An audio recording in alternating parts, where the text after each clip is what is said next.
Eddy Kavya, என்னம்மா? என்ன நோனம்மா? அது என்னது? அவ கழுத்துல உன்னோட செயின் மாதிரி கிடக்கு. ஆமா, என்னோட செயின் தான் போட்டிருக்கா.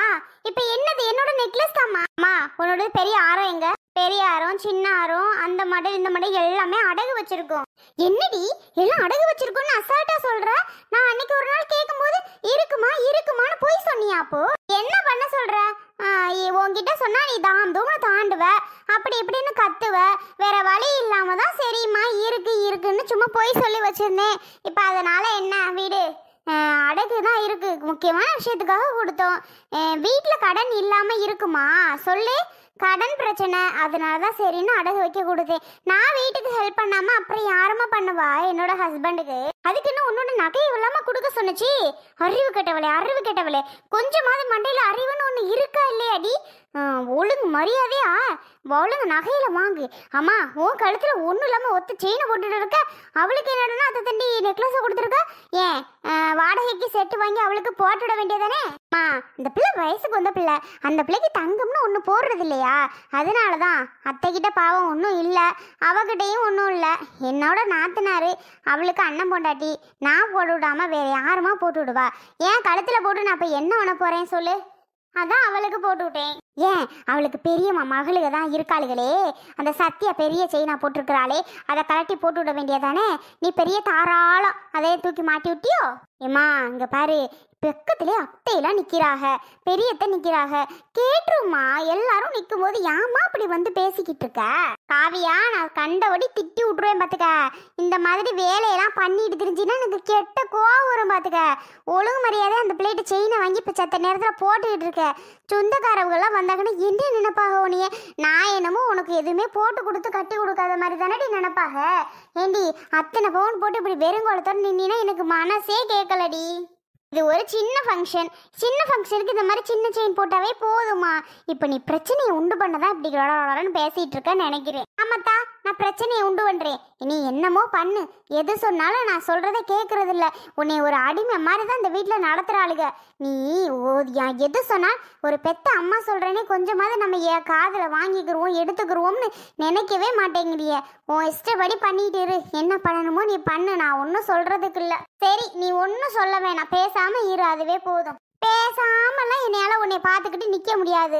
எனக்கு என்ன சொல்லணும்னு தோணுதோ அதை தான் சொல்லுவேன். நீ கேட்காம கெட. பேசாம நில்லுமாங்கிட்டு. அர்ஜுன் மாமா, சுபிக்குட்டி என்ன அழகா இருக்க பத்தியில சேலையில. ஆமா சத்யா, நானே சொல்லணும்னு நினைச்சேன். ஏமாச்சா சுபி எப்படி இருக்கால்ல? கொஞ்சம் இந்த பக்கம் திரும்புறது ஏன் அந்த பக்கமே திரும்பி இருக்கு? அதானே ரொம்ப நேரமா அந்த பக்கமே திரும்பி நின்னுகிட்டு இருக்கா. எடி சுபி, இந்த பக்கம் பாரு மாமாவெல்லாம். போங்க மாமா, நான் இந்த பக்கம்லாம் பார்க்க மாட்டேன். இல்ல மாமா, ஆள் பெரிய பிள்ளையாகவும் அவளுக்கு வெக்கம்லாம் தன்னால வந்துடுச்சு. அதுதான் போல அந்த பக்கம் திரும்ப மாட்டேங்கிறா. கடவுளே. அட ஆமா சத்யா, நான் கூட பிள்ளைய என்னமோன்னு நினைச்சேன். பாரு எப்படி எல்லாம் நடந்துக்கிறான்னு. நீ தான் இருக்கிறியே, பொம்பளை பிள்ளை மாதிரியா இருக்க நீ? அப்படியா? ஆம்பளை பிள்ளை மாதிரி இருக்கு. முடிய வளர்க்கணும்னு உனக்குலாம் தோணுதா சத்யா இன்ன வரைக்கும்? அம்மா, முடிய பத்தி பேச வேணாம், விட்டுருங்க, அவ்வளவுதான் சொல்லுவேன். சும்மா முடிய பத்தி பேசிட்டு இருந்தா உங்களுக்கும் எனக்கும் தேவையில்லாம சண்டை தான் வரும், அவ்வளவுதான் சொல்லுவேன். அதானே, சண்டை போடுறதுல பெரிய ஆளாச்சு சத்யா நீயே. அர்ஜுன் மாமா, வந்த இடத்துல சண்டை போடணுமா சொல்லுங்க. இப்ப எதுக்கு சும்மா இனி ஏதாவது குறை சொல்லிட்டு இருக்கியா? அம்மா தாயே, நான் உன்னைய ஒண்ணுமே சொல்லலம்மா. இனி ஆளை விடு, அது போதும். அப்போ அமைதியா இருக்கீங்களா? ஏன்டி இப்படி பண்ணிக்கிட்டு இருக்க? இவ இப்படிதான் செல்வி, எப்ப பாரு சோனியா வம்பெழுத்துட்டே இருப்பா. பாவம், அவ எதுவுமே வாய் பேச மாட்டா. ஆமாமா, நான் அப்படிதான். உன் பொண்ணுக்கு வாயே பேச தெரியும். ஆமா ஆமா, அவளுக்கு எப்படி பேச தெரியும்? நீதான் அவளை எப்ப பார்த்தாலும் ஏதாவது வம்பெழுத்துட்டு இருப்பா. அவ என்கிட்ட சண்டையே போட்டது இல்லையா? எனக்கு தெரியாது அவ சண்டை போடுறாளா போடலையான்னு. மா, ரொம்ப தான் அவளுக்கெல்லாம் செல்லம் கொடுத்து பேசாத. உடனே நான் அவளுக்கு செல்லம் கொடுக்குறேன்னு சொல்லிடுவேன். சரி சரி விடுங்கக்கா, எதுக்குக்கா சண்டை போட்டுக்கிட்டு? வாங்க மருமைங்களா, வாங்க எல்லாரும் சாப்பிடுவோம். என்ன சாப்பாடுங்க? உங்க அத்தையை மட்டும் அக்காங்கிறது, என்னைய மட்டும் அத்தைங்கிறதா? என்னப்பா அர்ஜுன் தம்பி நியாயம்? என்னமோ தெரியல, அவங்கள கூப்பிடல மட்டும் செல்வியக்கான்னு கூப்பிடுறது, உங்களை கூப்பிடல அத்தை அத்தனே வருது. என்ன பண்ண சொல்றியா? பரவாயில்லையே, என் அக்காவை நல்ல வயசு பிள்ளையாவும் என்ன வயசான கிளவி மாதிரி ஆக்கிட்டீங்களோ? ஷோ, அப்படியெல்லாம் இல்லவே இல்லை, நீங்க ஏன் தப்பா எடுத்துக்கிறியா? ஆனா அந்த சத்யாவெல்லாம் வச்சுக்கிட்டு எப்படிதான் சமாளிக்கிறீங்களோ தம்பி, ஒன்னும் தெரியலப்பா. மா, உங்ககிட்ட கேட்டாரா அவரு? உங்க பொண்ணை என்னால வச்சு சமாளிக்கவே முடியலன்னு அவர் எப்பமாவது உங்ககிட்ட கேட்டாராமா? ஆ சொல்லுமா. அப்புறம் இதுக்கு தேவையில்லாம பேசிக்கிட்டு இருக்க நீ? பேசாம போயிருங்கிட்டு. ஆமா சும்மா. நானும் எங்க வீட்ல நான் பாட்டுக்கு தான் இருப்பேன். என்ன அர்ஜுன் மாமா, ஏதோ நக்கலா சிரிக்கிற மாதிரி இருக்கு. என்ன பார்த்தா அவங்க எல்லாருக்கும் எப்படி தெரியுது? ஷோ அர்ஜுன் மாமா பேசாம இருங்க. நீங்க சிரிக்க சிரிக்க எனக்கும் சிரிப்பு வர மாதிரி. சோனி சிரிப்பு வந்தா சிரிச்சிரு. ஆமா ஆமா. ஏய் சோனி நீ தலையிடாதடி. நான் ஏண்டி உங்க விஷயத்துல தலையிடுறேன்? நான் என் வாட்டுக்கு ஓரத்துல நின்னுட்டு இருக்கேன். நீ வேற. உன்னையாலதான் பிரச்சனை. ஒன்னாலயா என்னாலயா? நானும் வந்ததுல இருந்து பாக்குறேன் நீதான் என்னை டார்கெட் பண்ணி பேசிக்கிட்டே இருக்க. நான் ஏதாவது உன்னை பேசினேனா சொல்லு. நான் எதுவுமே உன்னை பேசவே கிடையாது. நீதான் என்னை ஏதாவது ஒண்ணு சொல்லிட்டு இருக்க. கடைசியில என்னையவே சொல்ற பத்தியா? உன்னையதான் எல்லாரும் பேசுறாங்க. என்னமோ உன்னையதான் நல்ல பிள்ளைன்னு தூக்கி வச்சு எல்லாம் கொண்டாடுறாங்க. நான் என்ன அவ்வளவு மோசமானவளா இல்ல அவ்வளவு கெட்டவளா? இல்ல நான் யாருக்கு என்ன துரோகம் பண்ணேன்? நான் வாட்டுக்கு என் உண்டு, நான் என் பழப்புண்டு, நான் பாட்டுக்கு இருக்கேன். ஆனா ஒன்னாலதான் எல்லாருமே என்ன ஒரு மாதிரி பேசுறாங்க. அவ்வளவுதான் சொல்லிவிட்டேன். போய் பேசுறவங்களை கேளுடி. அவையில கேட்க முடியாம என்கிட்ட சண்டைக்கு வர. என்ன சத்யா, நானும் உங்களை பார்த்துக்கிட்டே தான் இருக்கேன். சோனியவே பார்த்து பேசுறீங்க. ஏதோ எங்கள் அப்பாவால் எங்களுக்கு உள்ள கடன் அப்படின்னு சொல்லி என்னோட நகையெல்லாம் சோனியோட நகையெல்லாம் போயிடுச்சு. அதனால இப்போ கொஞ்சம் கஷ்டத்தில் இருக்கிறோம். ஆனால் நீங்கள் இதுதான் காரணம்னு சொல்லி சோனியை ரொம்ப பாடப்படுத்துறீங்க. உங்கள் எல்லாருக்கும் இன்னொரு விஷயம் ஒன்று தெரியுமா? என்னப்பா தம்பி? இங்கே பாருங்க அக்கா, செல்விக்கா, உங்களுக்கு தான். இங்கே பாருங்க, நான் இன்னும் 2-3 நாளில் நாங்கள் சிங்கப்பூர் போக போகிறோம். என்ன சொல்றியா? சிங்கப்பூரா? யாருன்னு தம்பி? ஆமாம், அங்கே போயிட்டு என் ஒய்ஃபை சுற்றி காமிச்சிட்டு எனக்கு ஒரு சின்ன வேலை இருக்குது, அதையெல்லாம் முடிச்சுட்டு தான் வருவேன். இது ஒரு பெரிய விஷயமாக்கும். இப்போ சொன்னாலும் அர்ஜுன் மாமா கூட்டிட்டு போவாரே. யாரு? நான் போகிறதுக்கே இங்கே வழி இல்லை. இதில் ஒன்றை வேற நான் இங்கே கூட்டிகிட்டு போகிறதா? என்ன அர்ஜுன் மாமா முன்னாடிலாம் சொல்லுவீங்க, சத்யா நீ மட்டும் வர்றதுக்கு ஆசைப்பட்டேன்னு வையே சிங்கப்பூர், உடனே நான் உன்னை கூட்டிட்டு போயிடுவேன் சத்யா அப்படி இப்படின்லாம் முன்னாடி அடிச்சு விடுவீங்களோ? அப்ப சொல்லிட்டு இப்ப நான் சொல்றதுக்கு எல்லாரும் முன்னாடி நீ கேவலமா பேசுறியா? ஏன் சத்யா நீ வேற? எனக்கு இங்கே இருக்க வேலைக்கு நான் ஏன் அங்கே போக போகிறேன்? அவனுக்கு போகிற வேலை இருக்கும் போல போவான் போல. சத்யா இன்னொன்று, இப்போ நாங்கள் இப்படி இருக்கோம் தான், இல்லைன்னு சொல்லலை. இதே மாதிரி என்னைக்கும் இருப்போம் மட்டும் நினச்சிடாதீங்க. உங்களை விட நகையும், உங்களை விட பணமும், உங்களை விட சொத்தும் எல்லாம், உங்கள் வீடோட பெரிய வீடு கூட நாங்கள் வாங்க சான்ஸ் இருக்குது. எல்லாமே இருக்குது. எனக்கு இப்போதைக்கு கொஞ்சம் கஷ்ட காலம், அவ்வளோதான். கொஞ்ச நாள் போக போக எல்லாமே சரியாயிரும். அதுக்காக சோனியை அப்படி இப்படின்லாம் பேசாதீங்க அக்கா தங்கச்சிக்குள்ள. நானும் கேள்விப்பட்டிருக்கேன், அக்காவும் தங்கச்சி இப்படி தான் பேசிக்கிடுவாங்க பணம் காசுல கல்யாணத்துக்கு அப்புறம் அப்படின்னு நான் கேள்விப்பட்டிருக்கேன். ஆனால் நேர்லேயே இங்கே பார்த்துட்டேன்ப்பா சாமி, உங்களையும் உங்கள் தங்கச்சியும். ஆனால் சோனி ஒரு நாள் உங்களை விட்டு கொடுத்து பேசுனதே இல்லை சத்யா. ஆனால் நீங்கள் சோனியை நொடிக்கு நொடி விட்டு கொடுக்குறியா? ஏண்டி உன் புருஷன்கிட்ட இதெல்லாம் சொல்லி பேச சொன்னியா என்னையா? அவர் வாட்டுக்கு அவர் வாயில வந்தபடி பேசிக்கிட்டு இருக்காரு. என்னடி இதெல்லாம்? ஆமா எனக்கு வேற வேலை இல்ல, நான் அவர்கிட்ட சொல்லி சொல்லி கொடுத்து பேச சொல்லிக்கிட்டு இருக்கேன்.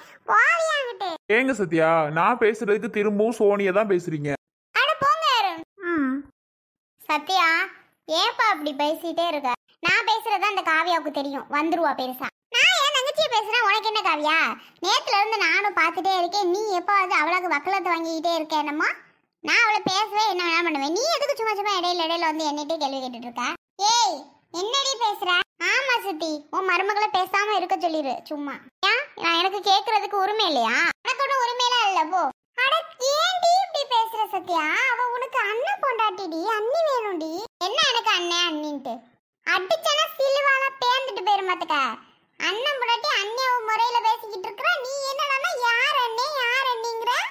ஏக்கா விடுக்கா, அவ ஏதோ கோவத்துல பேசுறா, அவகிட்ட எல்லாம் பேச. என்னடி என்னதான் இருந்தாலும் மகேஷ் தான் என் மூத்த பையன்னு நான் நினைச்சுக்கிட்டு இருக்கேன். ஆனா இவளுக்கு பேசுற பேச்சு சத்தியா இருக்கிறாளே, ஏ அப்பா வாயிலுக்கு என்ன வருதுன்னு கூட பார்க்க மாட்டா.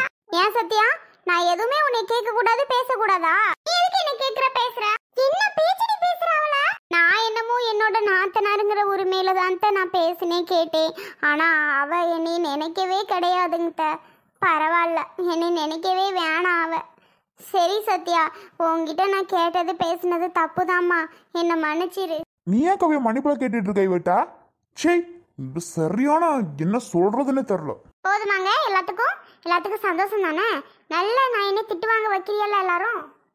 என்ன நாங்க வைக்கிறோம்? ஆமா பின்ன அர்ஜுன் மாமா, நான் நல்லபடியா நான் பாட்டுக்கு என் பாட்டுக்கு நீட்டுக்கிட்டு தான் இருந்தேன். ஆனா நீங்க காலையில என்கிட்ட ஆரம்பிச்சது நீங்க தான். நீங்க ஆரம்பிச்சு இப்ப எங்க வந்து முடிஞ்சிருக்கு பாருங்க. ஆளாளுக்கு என்னை கேள்வி கேட்கிற அளவுக்கு வச்சுட்டியா? இந்தம்மா காவியா, சும்மா அழுதுகிட்டு இருக்காத என்ன. நீ அழுகிறதுக்கெல்லாம் நான் ஒன்றும் இது பண்ண முடியாது. நான் இப்ப என்ன சொன்னேன்னு இப்படி அழுதுகிட்டு இருக்க? என்னதான் இருந்தாலும் இங்க பாருடி, அவன் வந்து எனக்கு மூத்த பையன் மாதிரிடி. என் தங்கச்சி எனக்கு அம்மா மாதிரி தெரியுமா? எனக்கு அவன் மூத்த பொண்ணு மாதிரி, சுபி எனக்கு பிள்ளை மாதிரிடி. நீ என்னதான் இருந்தாலும் அவளை யாரோ ஒருத்தி மாதிரி பேசியிருக்க கூடாது. என்னதான் இருந்தாலும் அவன் உன்னோட அண்ணன் பொண்டாட்டி, அதை முதல்ல நீ தெரிஞ்சுக்கோ. என்ன பண்ண சொல்ற? சும்மா கத்திட்டு இருக்க. இப்போ நான் அண்ணன் பொண்டாட்டி இல்லை நான் சொன்னேன். அவளுக்கு இப்படி பேசுறேன்னு தான் சொல்ல வர்றேன். ஏதோ கோபத்துல இல்லைன்னு. சரி விடுங்க, சும்மா நோய் நாளைக்கு பண்ணிட்டு இருப்பேன். என் பிள்ளைகளை போய் யாராவது பாத்தியாமா? நான் போய் பாக்குறேன். ஓ, முதல்ல அதை போய் பாரு. அதெல்லாம் பார்க்காத. எனக்கு என்னன்னு வந்து சண்டைக்கு மட்டும் ஆளுக்கு முன்னாடி வந்துரு. சோனி, எல்லாத்துக்கும் காரணம் நீ தாண்டி. உன்னால தாண்டி இவ்வளோ பிரச்சனையும். சத்யா இங்க பாருங்க, என்னோட ஒய்ஃபை பேசிட்டு இருந்தீங்கன்னா நான் பார்த்துட்டு சும்மா இருக்க மாட்டேன், அவ்வளவுதான் சொல்லிட்டேன்.